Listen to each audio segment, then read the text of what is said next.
High, আমি কোয়েল। দিনটি ছিল 2nd সেপ্টেম্বর, মঙ্গলবার। সেদিন ছিল দিদির কাছে ক্লাস। অন্য সময় আমি সকাল সকাল ঘুম থেকে ওঠার পাবলিক নই। সম্ভবত কোনো কাজ বাজ কিছু থাকলেই তখনই উঠি, তাছাড়া নয়। আগের দিন রাত্রেই ব্যাগ গুছিয়ে রেখেছিলাম, কিন্তু মন পোষায় না, হয় না, তাই না আবার বসে পড়েছিলাম গোছাতে, আবার নতুন করে গোছানোর জন্য। তারপর আর কোনো রেডি হয়ে ক্লিপ নেওয়া হয়নি। আমি তো একটু লেট করা পাবলিক সব জায়গাতেই।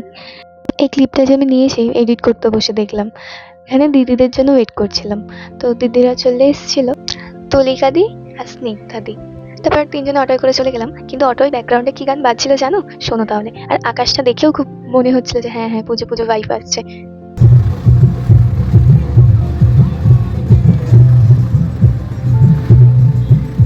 শুনলে তো? এই গান শুনতে শুনতে আমরাও পৌঁছে গেছিলাম দিদির বাড়ি। তো ওখানেই পৌঁছে গিয়ে ভিডিও করছিলাম একটু। কি জানি আমি সবার সামনে ক্যামেরা অন করে ভিডিও করতে পারি না কেন, খুব লজ্জা লাগে। দিদি আমাদেরকে আগের দিনই বলে দিয়েছিল নেক্সট দিন যে ক্লাসটা হবে সেদিনকে হবে তোমাদের সেলফ মেকআপের। আমরা তখনও জানতাম না যে দিদি আমাদের সাথে সাজ। দিদি যখন ক্লাসে আসে তখন দিদি আমাদেরকে বলে যে আজকে আমি তোমাদের সঙ্গে সাজতে চলেছি। কথাটা শুনে তো আমরা সবাই খুব খুশি হয়েছিলাম। তারপর দিদির কথা মতো আমরা সবাই প্রত্যেকে যে যার শাড়ি পাঞ্জাবি পরে নিয়েছিলাম রেডি হওয়ার জন্য। তারপর আমরা সকলে মিলে শুরু করি আমাদের সেলফ মেকআপ। আমি মুখটা ক্লিন করে আইব্রো ড্র করে নিয়েছিলাম। তারপর আই মেকআপটা কমপ্লিট করে নিই। আমার মুখটা দেখে এখনই নিজের হাসি পাচ্ছে। কি করব, ক্যাট মারছিলাম একটু আর কি। কিন্তু আই মেকআপটা আমার হেভি পছন্দ হয়েছে। আগে পিছে কোনো ক্লিপ নেওয়া নেই, একেবারে ফুল মেকআপে চলে যাই। এই যে আমার ফুল মেকআপ। তো কেমন লাগছে জানিও।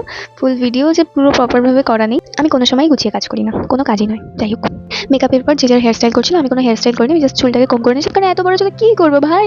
আজকে আমাদের সেলফ মেকআপের ক্লাস ছিল, সবাই আমি করেছি ফার্স্ট অফ অল। তারপরে হচ্ছে করেছে সাগরিকা, আরো সবার নাম আমি জানি না, এক এক করে দেখাচ্ছি। সে হাই। কোথায় কোথায় দেখি, এখনো হাফ রেডি হয়নি। এখানে রয়েছে, বাহ ভীষণ সুন্দর লাগছে। আচ্ছা, এদিকে এখনো চলছে, ও বলছে বার্নার লাগাতে হবে হাতে। কোথায়? অলমোস্ট হেয়ার স্টাইল ওই করে দিচ্ছে। খুব সুন্দর লাগছে সবাইকে। ওইদিকে সুব্রত করছে কাউকে, পিছনে কোয়েল। বাহ, টাটা। আসলে আমি পিছনে কানের পড়ছিলাম, তো দিদির সাথে ফটো তুলি। তারপর আমরা সবাই মিলে চলে যাই ছাদে ফটোশুট করতে। আমরা এত জন ওখানে হচ্ছিলাম আসলে, জানি না আমাকে দেখা যাচ্ছে না, কি করবো, আমি পিছনে পড়ে গেছিলাম, আর কিছু করার ছিল না। আজকে সেলফ মেকআপ হয়েছিল, তো আমি সেজে গুজে শাড়িটা চেঞ্জ করে ছুটি হয়ে গেছে। তো আমি এরম মেকআপ নিয়ে যাচ্ছি, তো সবাই আমাকে এমনভাবে লুক দিচ্ছে, এখন তো আমি রাস্তায় পুরোপুরি পৌঁছাই। তো হাসি পাচ্ছি, ভালো লাগছে, আমি চোখটা বেশ ভালো লেগেছে। কিন্তু সবাই তো দেখবে আমাকে, মানুষও দেখি মাথায় ছিট আছে নাকি। তারপর আমার কাছে আর কোনো কিছু ছিল না, কারণ আমার এত লজ্জা লাগছিল, রাস্তায় সবাই এত আমাকে ঘুরে ঘুরে দেখছিল। আমি লাস্টে আমার রুমাল ছিল, রুমালটা মুখে বেঁধে নিয়ে বাড়ি ফিরি।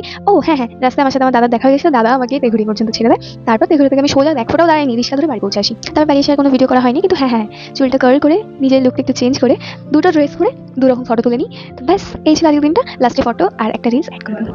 টাটা, আবারও দেখা হবে কোনো একটা নতুন ভিডিওতে। ততক্ষণ সুস্থ থেকো, ভালো থেকো।